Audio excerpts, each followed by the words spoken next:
Hey guys, welcome to another DIY. Today we're going to take this vest and customize it. I feel like the back was a little plain, so we're going to add some detail there. Hey guys, I've switched to the top-down view so you can see what I'm doing. Today I'm going to use some ribbon to add some words to that jacket. The first thing you'll need is the ribbon itself. I have here some Dollar Tree ribbon in little two-tone. It's an organza ribbon. There's not a ton of it on the spools, but it'll be enough. Next you need, of course, a needle and thread. We're going to do hand sewing today. And then scissors, snip snip, just to trim the ribbons.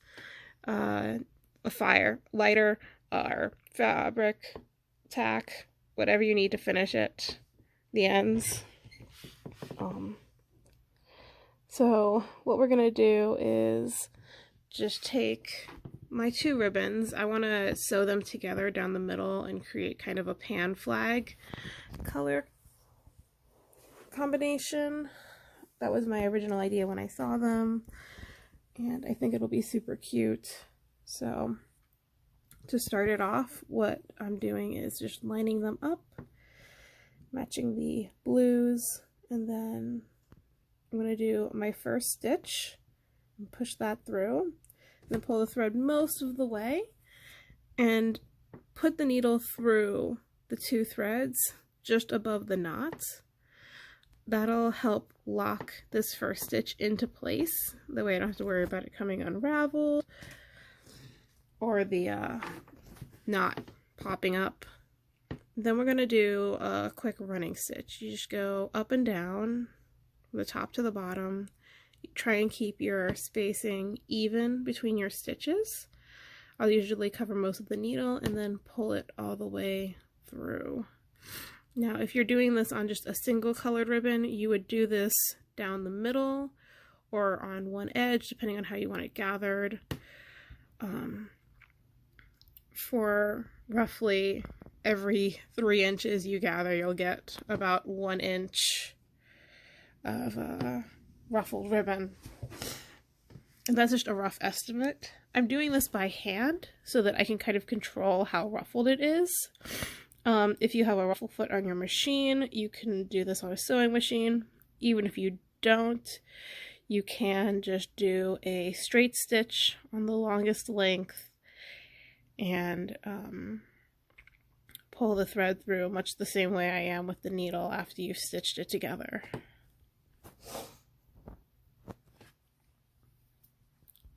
So I'm doing just a short length. I've already done a few of these so far, so I'm gonna roughly guess how long I need it to be, trim that, and then grab my lighter.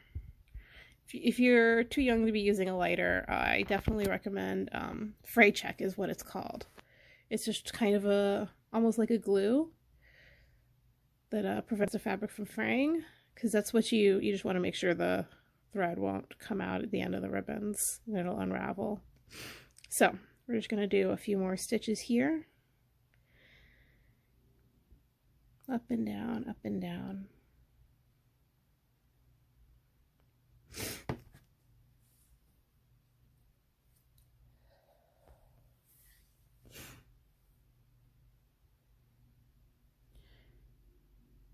Yeah, there.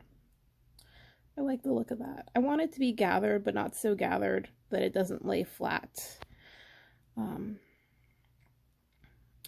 just making sure that the ends match.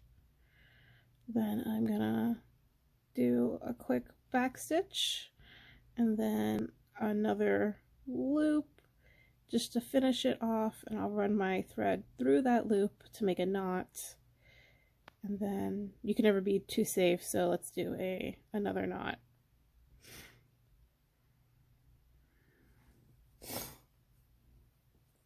Oh, sorry, my allergies are up today. So now we have our finished little ruffle. You can see it still lays flat, but it's still cute and gathered. So we're going to take this guy and put it with all of its friends. I've already pinned a whole bunch of them down onto the vest. It's Pride Month, so I wanted to go with a, you know, specific theme for my words. So I found that as I was making these pieces, I was pinning them down so that I could make sure the lengths were correct. Also, it's important to pin them down because for some letters, they have very sharp angles in them, and you want to make sure that they translate well. The fact that there is such a dark blue in the center and that the angles hit all of those points in the blue really help these words read. I just decided I was going to flip this around so that the yellow was on top. But that's why we pin everything down, so we can make sure we like how they look. I'm just trying to tuck it in so that the ends are covered by the longer ribbon.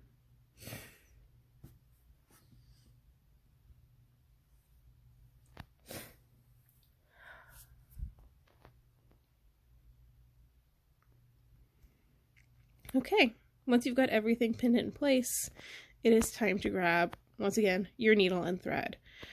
Again, you could do this on the machine, but I like having the control of doing it by hand. You take the end of your ribbon and you cut off the extra bits after you've tied your knot so that you don't have little bits of thread sticking out. And then, the same way we gathered it, I'm just going to do a basic running stitch. Since this fabric is a lot thicker, I don't feel that you have to lock it in place, but you definitely can if you want to feel more secure. And I'm just going to do a large running stitch to tack it down. You can make your stitches smaller if you want. Doing it larger gives you the option of, in the future, if you decide to remove these letters and put something else on your jacket or whatever it is that you're customizing, you can just clip the thread at the beginning and pull the whole thing out very easily. But what I'm doing right now is just trying to sew next to where the pins are. And once I have all of that area that is held in place by the pin tacked down, I will go ahead and remove that pin. So there, that's done, and he's gone.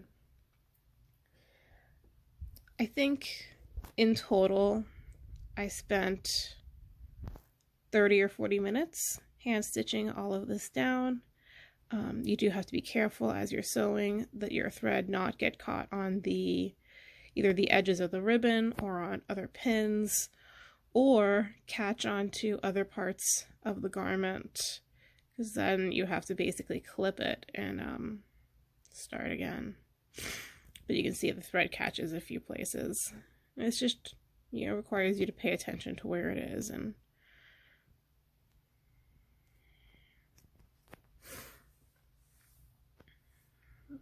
it's not difficult. One of the reasons I love doing this, because anybody can do this level of hand sewing. Don't be afraid to prick yourself with the needle. It'll happen. Even experienced as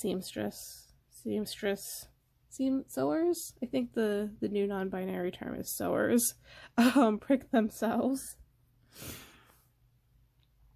But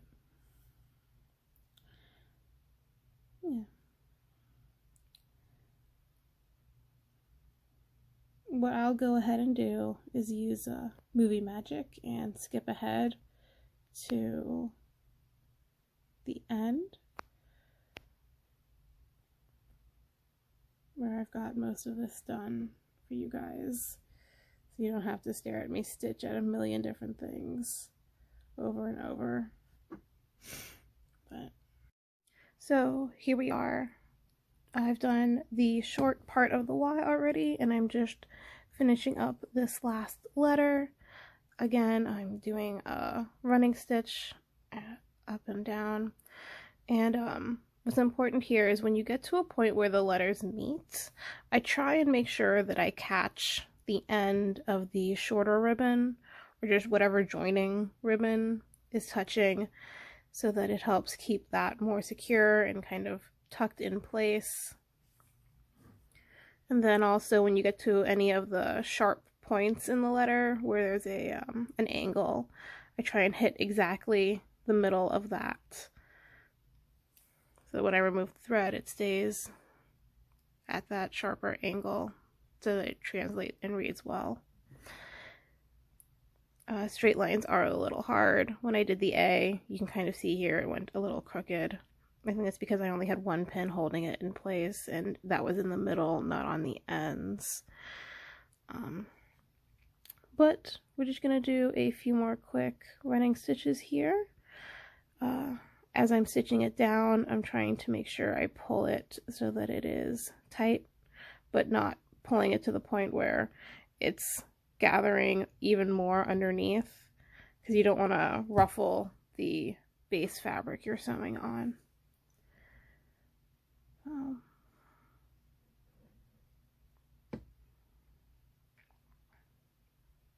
When you get to the end, just like when you started, you're going to want to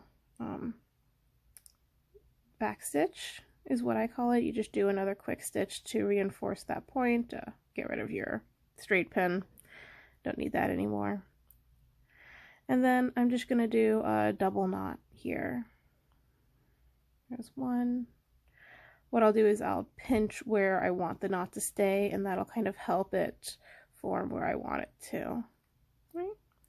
We're just going to trim this next, and we'll be done. Snip. There you go. There you have it.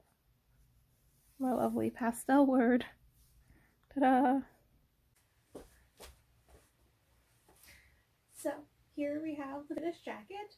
I'll probably continue to add more detail to it on the front and also onto the back, but here is how it turned out. We'll back up a little closer, okay. I really love how details ended up stitching down. I think that if I have enough ribbon left, I'll go ahead and add a few more words to it. Maybe put pastel gay, because that is how I identify as a pastel gay. You couldn't guess that based off of everything and all. But the other idea will be to add a big patch to the bottom. It's a start. It's a start, but it's a fun start, and it's a great way to just add a little extra frill. Maybe, oh, that's what I'll do, maybe is add a little bit more of the ruffle lace here on the front of the pocket patches. I definitely have enough ribbon left to do that, and that way it'll tie the back and the front together. I hope you guys enjoyed this DIY video. I'm working on a whole series of simple little DIYs that you can combine together in a bunch of different ways just to customize your clothes for you and make an item that's completely unique for you. If you liked this video, be sure to subscribe and hit that little bell button, and check out my other videos. It should be like over here somewhere. I hope everybody stays fabulous. Happy Pride!